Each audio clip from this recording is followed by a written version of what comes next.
Mowgli दौड़ा, शेर की आवाज सुनी। सुनहरे रंग का बच्चा, एक बहादुर मगर अकेला शेर खड़ा था।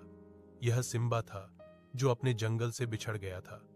मोगली ने मुस्कुराकर कहा, डरो मत, मैं तुम्हारा दोस्त हूं। सिम्बा ने हैरानी से मोगली को देखा।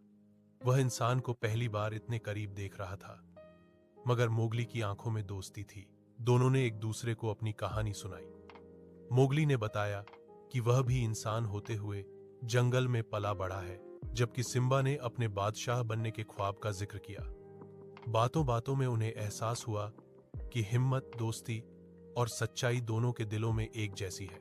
अचानक जंगल में शोर मच गया। कुछ शिकारी रास्ता भटक कर वहां आ गए थे।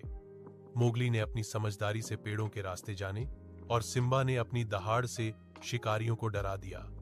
दोनों ने मिलकर जंगल को सुरक्षित बना लिया।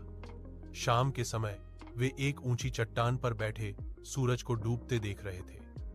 सिम्बा ने कहा, मोगली, आज मैंने सीखा कि ताकत सिर्फ ताकतवर होने में नहीं, बल्कि दोस्तों पर भरोसा करने में है।